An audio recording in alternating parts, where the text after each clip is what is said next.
Ils sont marqués, il y a des troubles du transit.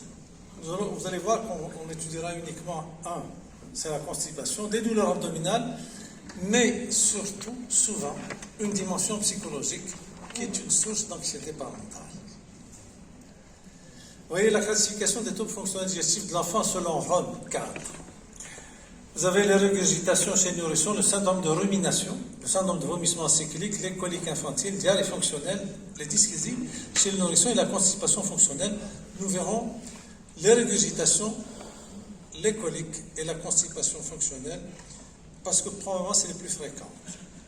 Les régurgitations, tout d'abord, elles sont fréquentes.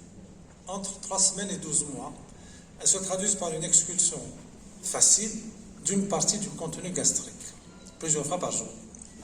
Elles se répètent, elles peuvent devenir abondantes, et c'est-à-dire devenir inquiétantes. Mais l'appétit est toujours conservé et nous avons une courbe de croissance qui est tout à fait normale. Ce qu'il y a, c'est qu'ils ne se reviennent jamais pendant le sommeil. C'est important. Et évidemment, comme je vous l'ai dit en introduction, elles traduisent finalement une immaturité de ce système qui permet d'éviter que le contenu gastrique remonte. Ce système, qui est un système anatomique et fonctionnel, n'est pas encore mûr et il laisse passer des choses. C'est pour ça qu'en fait, avec le temps, ça va se régler, en général entre 6 et 12 mois. Mais il faut savoir que des fois, la différence avec un reflux gastro-œsophagien n'est pas facile à faire, parce que c'est déjà un peu un reflux, mais qui est, j'allais dire, physiologique. Il y a évidemment des causes qu'on peut invoquer. C'est les tétées trop rapides ou trop longues, chez un nourrisson qui est glouton, une tétine qui est mal adaptée, en particulier le trou, qui peut être trop fermé. Il y a l'éructation, évidemment, qui est insuffisante ou non respectée. On peut parfois donner un peu trop. Et, bon, j'ai mis l'atmosphère tabagique. Je pense qu'il faut lui donner l'importance que ça a. Je ne pense pas que ça joue un rôle très important. La prise en charge, vous voyez que là, on va rentrer dans une relation entre le médecin et la mère. Il faut rassurer les parents. J'ai dit avec empathie, c'est-à-dire, il faudrait que la maman sente que vous l'avez écouté et surtout entendu. Parce que le seul traitement est hygiéno-diététique. Nous allons essayer de maintenir le bol alimentaire dans l'estomac, vous allez voir avec quoi, favoriser la vidange gastrique et maintenir, en tout cas éviter d'utiliser des aliments qui peuvent augmenter la pression du sphincter inférieur œsophagien. Comment? Et vraiment, alors, s'il y a une erreur, commencez à la corriger. La façon dont on donne Vous voyez, je dis le biberon. Parce qu'hélas, l'allaitement maternel, la prévalence de l'allaitement maternel est en chute libre. Les dernières études montrent que l'allaitement maternel exclusif jusqu'à 6 mois ne dépasse pas 13 à 14% chez nous. Le repas, peut-être on peut multiplier le nombre de repas pour diminuer les quantités à donner à chaque fois. On peut épaissir les repas avec un lait anti-reflux. Et on peut proposer des positions, en tout cas éviter certaines positions, le coucher en décubitus ventral ou latéral. La persistance, si ça persiste, s'il y a une mauvaise tolérance, c'est-à-dire s'il y a un retentissement sur l'état général de l'enfant, en particulier sur la courbe de croissance, évidemment, il va y avoir peut-être un petit problème et reconsidérer son diagnostic et penser à l'existence d'un reflux gastro-œsophagien un peu plus important et à explorer. Les coliques, je passe aux coliques maintenant, c'est un motif de consultation très fréquent. Il faut savoir qu'elle touche le nouveau-né, mais plutôt à la fin du premier mois. Donc à la fin de son existence, parce qu'il va passer au nourrisson à partir de 30 jours. Mais surtout, ce qu'il faut savoir, c'est que ce sont des pathologies qui existent surtout jusqu'à l'âge 5-6 mois. C'est ça qui est rassurant. Elles sont embêtantes elles vont s'intensifier avec le temps. On dit une acmé vers 8 semaines. Moi, j'ai connu des parents, je peux citer mon maître, professeur Grangon, pour son dernier enfant. Il arrivait pratiquement à 4 pattes au bout de 2-3 mois. Et il voulait arriver tôt, il ne dormait pas la nuit. 1 jour, 2 jours, 1 semaine, 10 semaines, il était à bout. C'est dire que c'est très important quand même. Ça peut générer des troubles au niveau du couple. Elles sont indépendantes du terme, du poids de naissance, du type d'alimentation. Elles vont survenir, quand je dis du type d'alimentation, c'est-à-dire qu'elles peuvent survenir chez des enfants qui sont allaités au sein. Donc ce sont des accès de douleur, de pleurs, d'agitation paroxystique, difficiles à gérer, sans cause apparente, avec un examen qui est tout à fait normal. C'est embêtant.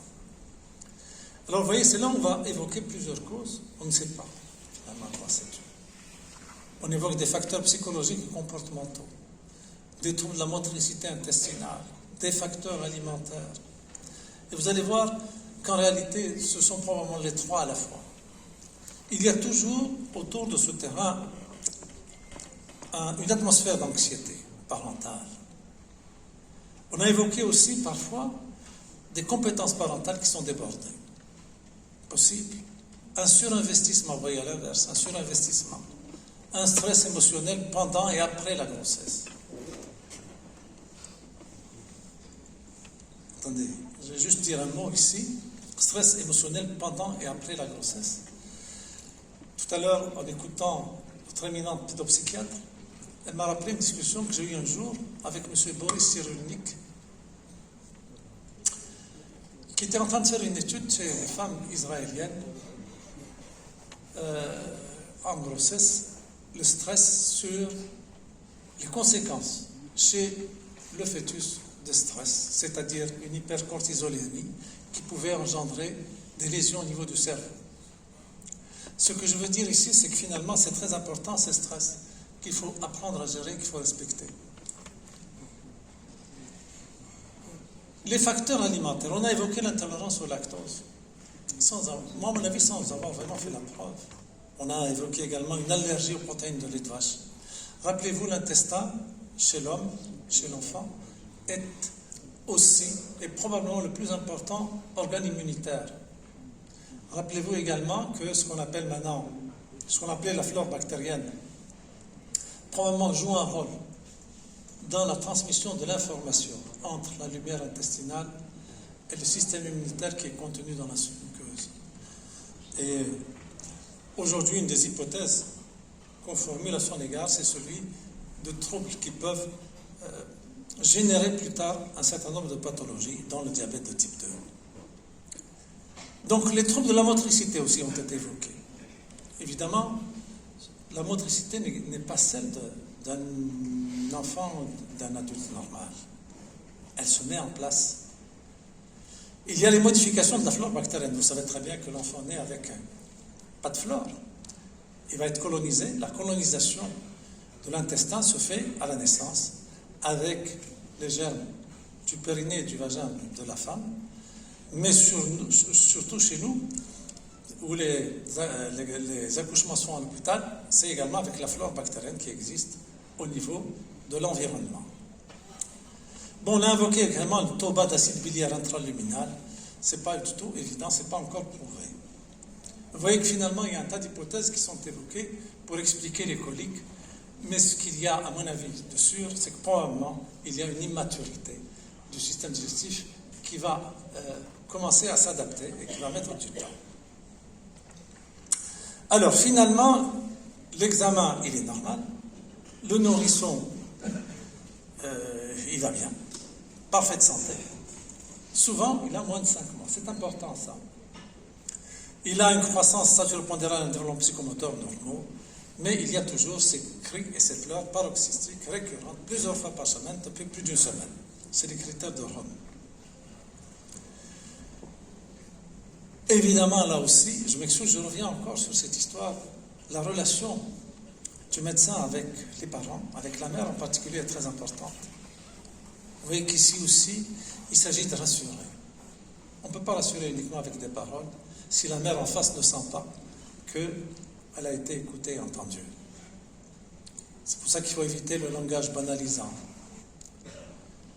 Et dire quand même, et essayer de persuader la mère de ce caractère bénin et temporaire. Il faut qu'elle sente que vous êtes à côté d'elle et que vous allez suivre. On peut utiliser des explications, déculpabiliser évidemment, être disponible. Déculpabiliser, c'est aussi accorder à la mère, à la femme qui est mère devant vous, l'importance qu'elle doit avoir. Tout à l'heure, justement en écoutant ma collègue pédopsychiatre, je me suis dit, le statut de la femme, c'est quelque chose aussi dont il faudra bien un jour parler.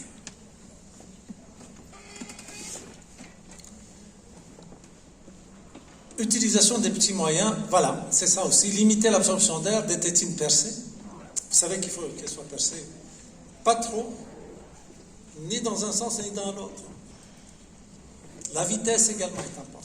Le massage abdominal. Vous voyez qu'on essaie d'utiliser des petits moyens. D'abord, c'est important que la mère sente que vous allez lui proposer quelque chose. Lui dire que c'est rien du tout, moi je pense qu'on ne sera pas convaincant. Actuellement, on peut utiliser des berceaux à vibration. Mais vous voyez, le tout, c'est d'essayer de proposer des moyens qui peuvent, à leur niveau, des petits moyens qui peuvent d'abord probablement apporter un mieux et surtout rassurer. Évidemment, suppression de l'environnement tabagique. Il y a des tisanes, fenouil, verveine, menthe, camomille, qu'on peut proposer. Éviter, je pense, ces attitudes qu'on trouve encore trop souvent, le changement de lait. Changement de lait, si on peut l'éviter, il vaut mieux éviter. Et puis, ce qu'on propose aussi, c'est une approche sensorielle. Portage, le massage, le pot à pot, le bain. Parler, chanter, déambuler, promenade. Vous voyez, ce sont des actions qui sont très importantes et qui peuvent rassurer la mère, parce qu'elles se sont utiles. Et qui peuvent avoir des effets également. Ça donne du sens. Ça donne du sens. Et vous savez, c'est probablement un besoin que nous avons. L'homme a besoin de sens. Plus encore que d'amour et de justice, il a besoin de sens. C'est pas moi qui l'ai dit, c'est M. Ricoeur. Il y a maintenant une vingtaine d'années. Alors, il y a aussi ce qu'on utilise, c'est l'éviction. Moi, je pense que c'est vraiment, si on n'y arrive pas vraiment, on peut arriver à ça. Éviction du lactose. On n'a jamais prouvé qu'il y avait une intolérance au lactose. Enfin, on n'a jamais prouvé. Peut-être que c'est pas de façon sûre. Éviter le caroube et l'amidon, qui peuvent donner des gaz, qui sont utilisés pour épaissir. Est-ce qu'on va éviter des protéines du lait de vache? Vous savez, dans la description de l'intolérance aux protéines du lait de vache, on peut retrouver effectivement les coliques. Les probiotiques, c'est la mode. Lactobacillus reuteri, c'est le seul qui a été utilisé, qui a montré des résultats probants. J'accélère. Pronostic qu'elles disparaissent vers 4 à 5 mois. La constipation, c'est aussi une pathologie qu'on rencontre très fréquemment. Vous voyez, 3 à 5% des consultations, ce sont des selles trop dures, difficiles à émettre. Moins de 2 selles par jour au lait maternel. Moins de 3 selles par semaine au lait artificiel quand l'enfant est diversifié. Sur le plan physiopathologique, c'est soit une propulsion colique qui est insuffisante ou bien qu'il y a un retard à l'évacuation. Donc, sur le plan causal, les causes fonctionnelles sont les plus fréquentes. Ça, c'est très important à savoir. Une constipation chez le nourrisson, c'est surtout des causes fonctionnelles. Rarement des causes organiques. Y pensez surtout quand il y a un météorisme abdominal. Alors, l'examen, en fait, va essayer de voir comment l'enfant est nourri. Comment la constipation, qu'est-ce que c'est que cette constipation? Essayez de préciser, justement, s'il y a un retentissement sur l'état général, s'il y a un météorisme, s'il y a des anomalies. C'est-à-dire que là, vous cherchez des causes organiques.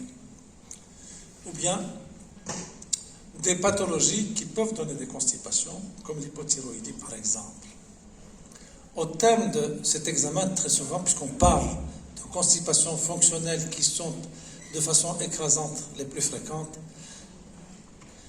il n'y a rien, le développement est psychomoteur, la croissance, tout est normal, le régime alimentaire est correct et vous concluez que c'est une constipation fonctionnelle et vous allez prendre en charge ça.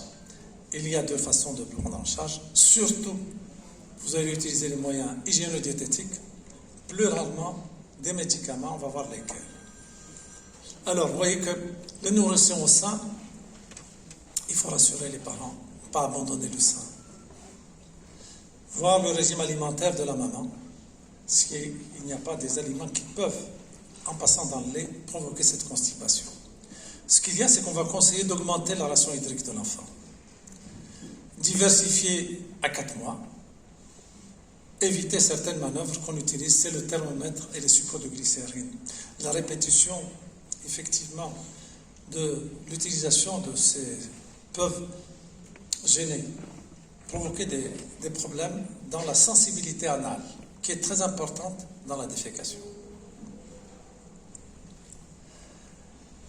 Nourrissons au lait artificiel ou mixte, vérifiez qu'il n'y a pas d'erreur dans la reconstitution, dans les quantités consommées, augmenter la ration d'eau et conseiller, si utile, un lait riche en lactose et protéines solubles, plus pauvre en caséine. La caséine, effectivement, peut être source de constipation. Enfin, le nourrisson diversifié, limiter les apports protéiques et glucidiques, les graisses, en particulier végétales, réduire les fibres crues, les purées de légumes, les compotes de fruits. Utiliser, pour reconstituer le lait, une eau faiblement minéralisée. Et vous voyez que là encore, on va conseiller un lait pauvre en caséine, plus riche en lactose et en protéines solubles, qui ont une évacuation gastrique qui est plus rapide. Place des médicaments, les laxatifs, c'est de ça dont on va parler. Alors attention aux laxatifs. Les seuls qu'on peut utiliser avant 6 mois, c'est les actifs au lactulose. Après 6 mois, il y a soit l'huile de paraffine, soit le polyéthylène glycol. Pas du tout. Attention aux autres laxatifs et prokinétiques, qui n'apporteront pas de solution, qui peuvent plus tard gêner. Je vous remercie.